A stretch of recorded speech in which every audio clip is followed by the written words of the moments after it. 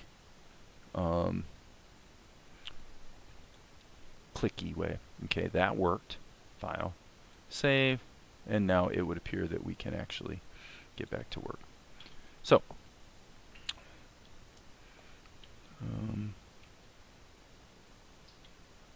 grabbing this color, gonna do fill operation in behind mode. Boom, boom.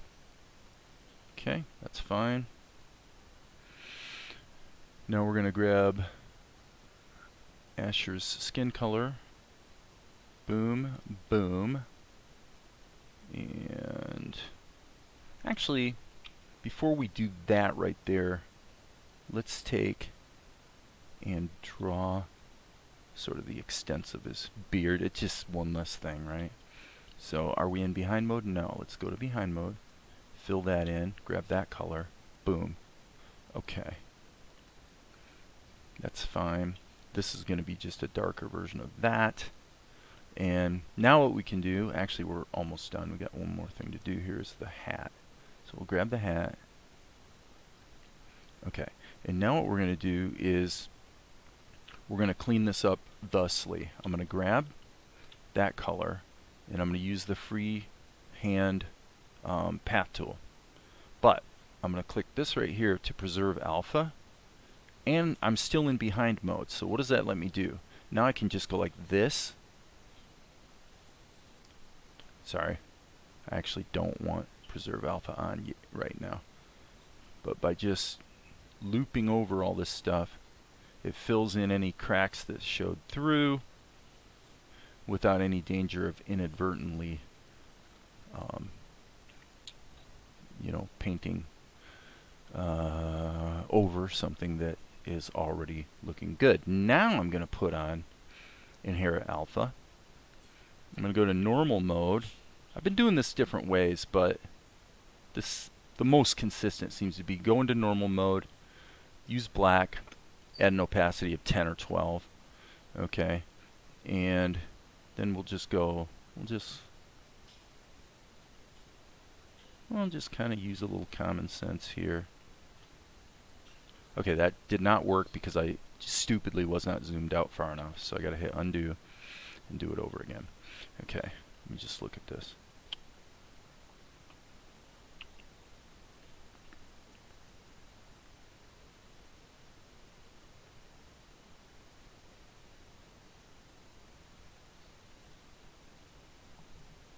That looks pretty good. And then I'm going to put a little shadow here, but I got to be careful because remember we're going to have the mouth overlaid over top of this. So that looks fine. Probably we should have a bit of this. Nah, not quite like that. Other than I should have just kept the line simple. Okay, that's it for Asher. Now we're going to go over and take care of Mel. Boom. So we're in behind mode. Might as well be careful here. Make sure we don't have any leaks. Okay. Fill. Mel's flesh tone. By the way, am I saving my work? I sure should be.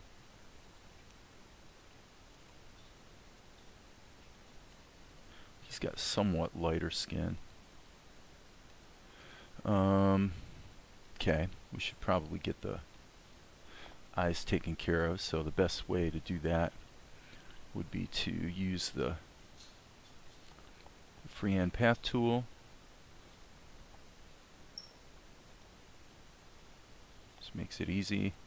Now the fill tool, again we're in behind mode. That takes care of that. Okay, now this was kind of a darkish green. His hair is basically about like that. And this belt, again, just a darker version. So now what we're going to do is grab the freehand path tool, again in behind mode, so we can't accidentally goof anything up, and just kind of going through and making sure. Like so. Okay, so that did not work. That's not good. So that's going to have to be repaired. Okay.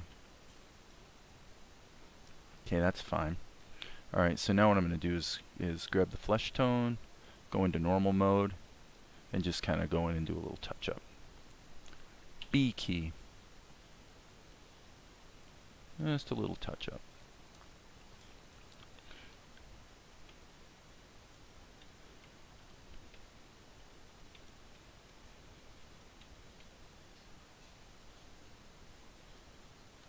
That's cool. Okay. So one thing I mentioned earlier, actually the whole reason I was putting this in a group, was the question is, what happens, what do you do if you're trying to keep things efficient by baking your color into the same layer? Just keep everything on the same layer, which is, I actually prefer that most of the time. But what do you do when you've done that and you realize, well, wait a second, I didn't really want my outlines to be black. I need to lighten them. You could try to do it with a curves operation. Good luck with that. It'll be nightmarish. There's an easier way, and the easier way is to just solo a paint layer and then find the color that you want for your outlines, fill it, unsolo it, and put it in lighten mode. Because if you think about it, everything else in the frames will be lighter than your outline color in all likelihood. And so you can just dial it in like this. And you say, well, wait a second, you've got all this. No, just lock alpha. Do the alpha lock on that layer. And now you've got the ability after the fact to make mods to your outline color. Pretty easy. Okay. So now, we better save our work. Save early, save often. Okay, let's turn the sketch off, and let's deal with Mel's shadows. So again, I'm not going to extra layers this time around. Just doing this the simplest way possible. I want that generally to be in raw mode. I don't like the curve interpolation. Okay, and then same as Asher, we're going to go at about 12.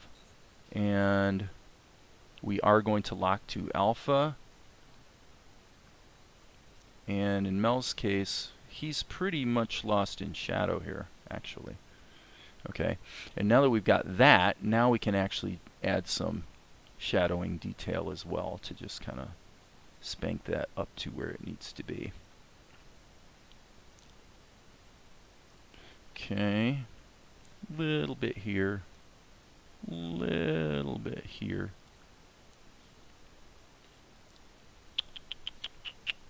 Okay. Probably, I suppose, a little something there. That looks pretty good. So we save our work. Okay. So we're going to have to animate Asher's arm and do the lip sync. And so we need to really, this is kind of the time where we probably need to decide, are we going to drop this into Tahoma, or are we going to keep it in KRITA?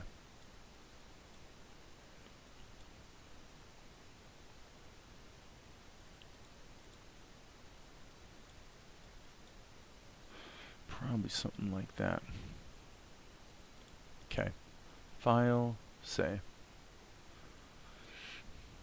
Alright, well, let's just, for my purposes, I probably would favor just staying here, but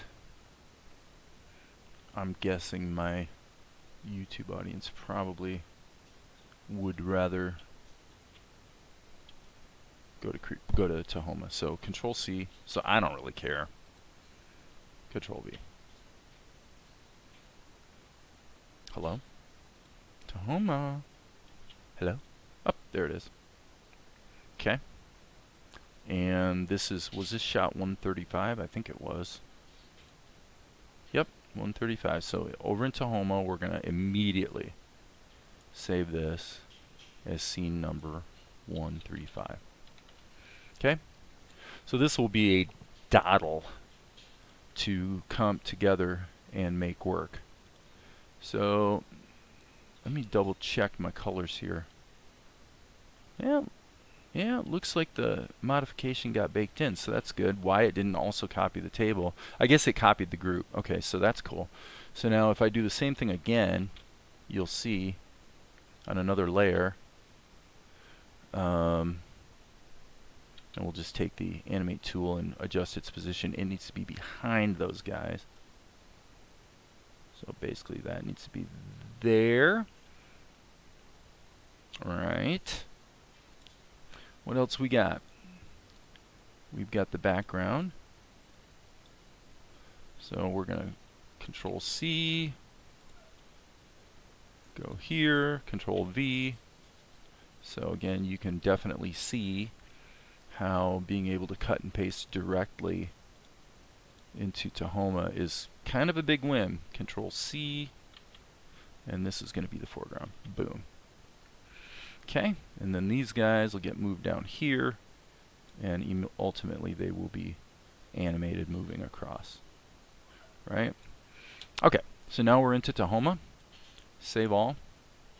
We can effectively call it a day on this shot. Other than, I guess I did put the animation of his arm in here, and I guess that's pretty simple, so I don't think we need to do anything more with that. So let's do it this way. We're going to hit the insert, and we'll do a Toons raster level, just because that's probably the smart-ish way to do it. And what I need to do is find the middle shape, meaning not too bent and not too straight.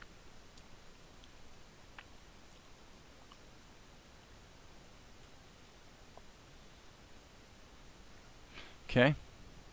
Now what I'm going to do is add a color. I'm going to hit the R key and sample that color right there and fill it in.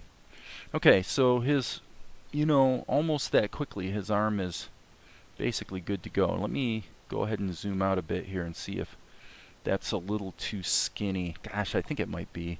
Let's go ahead and grab this part right here. Oops. Unfortunately, I have to actually switch to the mouse to use the selection tool. So we'll just do that. Okay.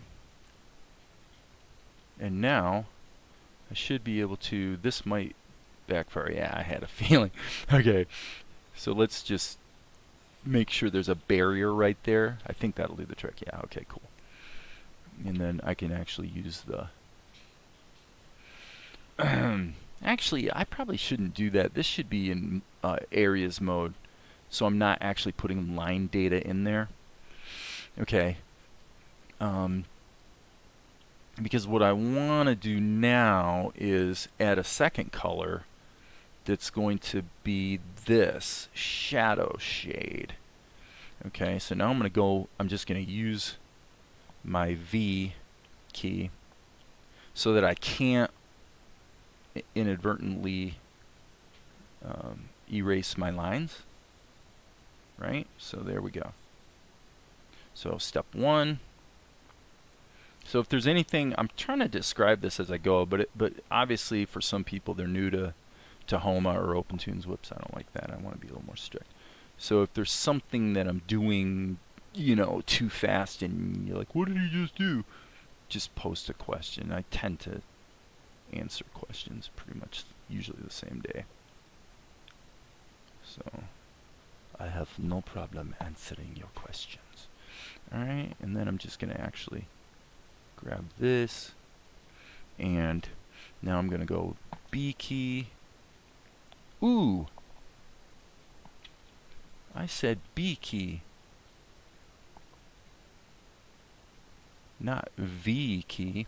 Okay, so now what we're going to do is we're going to modify this color to match. Actually, let's just do it this way. Just hit the R key and then click right there. So now we've made it match the other outlines perfectly. The only thing about it, however, is I want to do a little erasing. Let's not erase lines and areas. This is the cool thing about OpenToons. Let's only erase areas, and by the way, we're only going to erase this color. That lets us do a little cleanup job very reliably. So, okay, that's it. So now what we can do is use the plastic tool to deal with Asher's arm, right? So that's cool.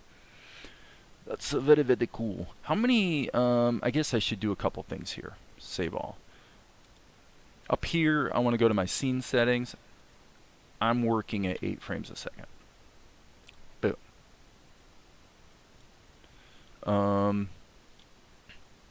So now in KRITA, we figured out that the whole shot was, what, probably 42 frames? Yeah, 42. We'll go with that. So that means we can almost fit it all in here. So I'm just hitting Alt down arrow to just fill in those frames. Now there's one thing that's a little concerning, which is these animation keys that established the positioning of things on frame 1 have got moved down to here. So that's kind of my fault. I should have manually stretched it out 1 frame first and then hit Alt down arrow. Okay, so that's cool.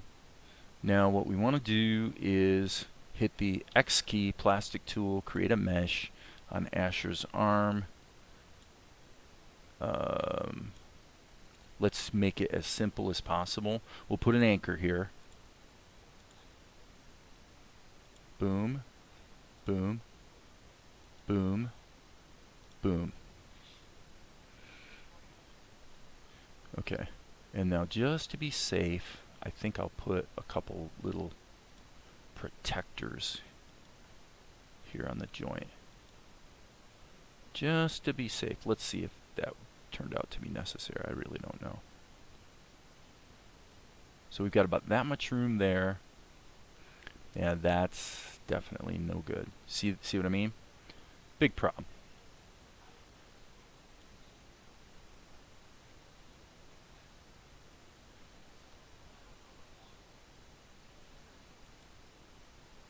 So what I'm going to do is actually force these to follow this. So I think that'll do the trick. See? There you go. And now we can actually do the same thing down here to protect this, but not this, and that'll cause it to look like his bicep is actually flexing a little bit, which is kind of a win for no cost, I would say. So let's just go like this.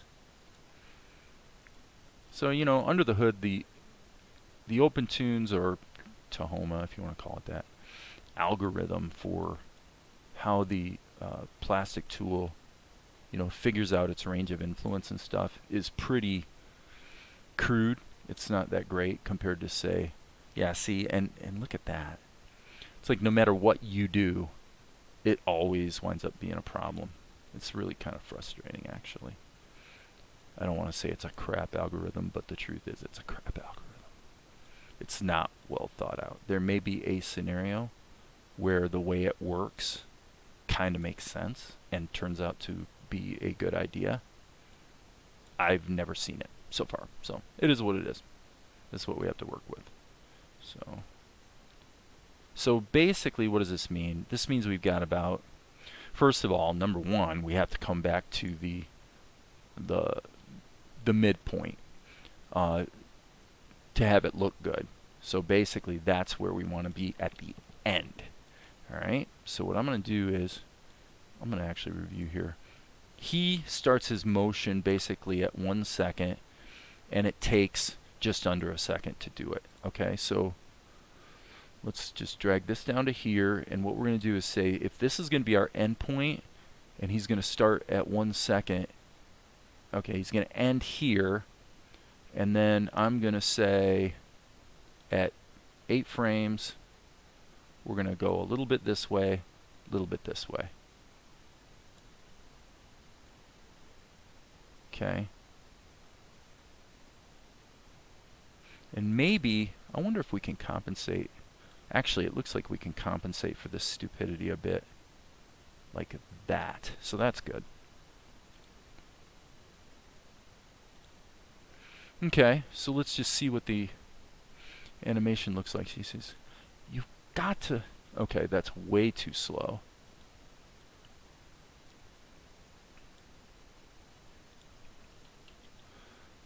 Boom. Okay. Boy, I sure don't like that. I really want this to be down more like this. Okay. And then I want to have a kind of a midpoint like that, which again, we could compensate. Now, in reality, we probably don't need to do this because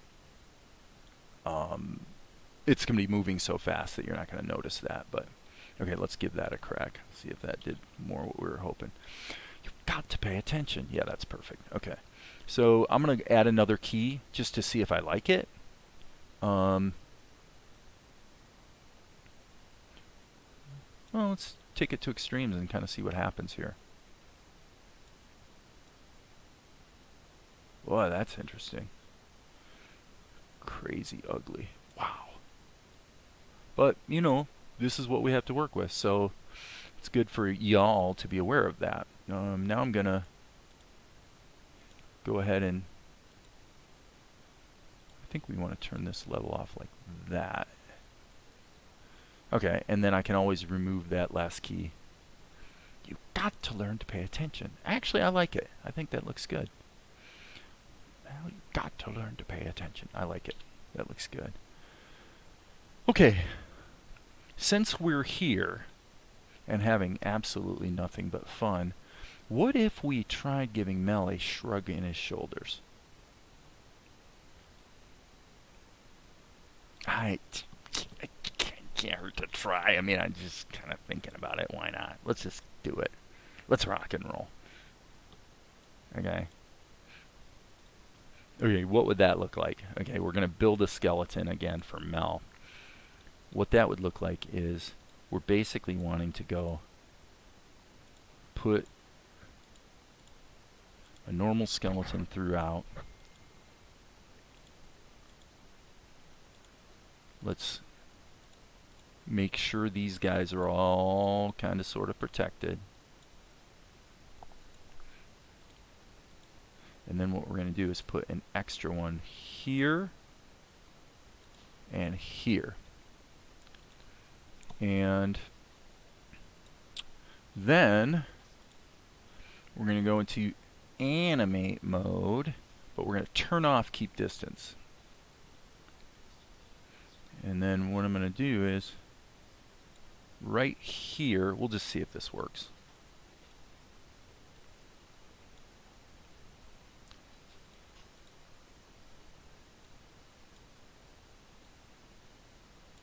Like that. And now I'm going to take this, Control C, and put it up at the top. Now I have noticed a bug in Tahoma where, well, we'll see what happens. But basically, okay, so what you can see is this key, and this key are all the same. This is the only one that's different. So there shouldn't be any movement from here to here. Let's see. I've seen a bug where the keyframe interpolation is actually a little bit buggy, and it looks like this is working fine. Yeah, that looks great. That looks great. So, okay, I think for this shot, what time is it? Almost exactly an hour. So let's stop there. The only thing we need to do actually here is add the lip sync. So I think what I'll do is just add the lip sync and then animate these characters kind of moving across. We'll have to add some accoutrements on the table. I don't know if I'm going to do that, you know, on YouTube or just do that offline, and then on the next scene I'll just kind of recap how this one got finished up. But as far as using KRITA and Tahoma, I think this has been pretty complete, giving you maybe a lot of ideas and tips and stuff. So with that, as you guys know, there will be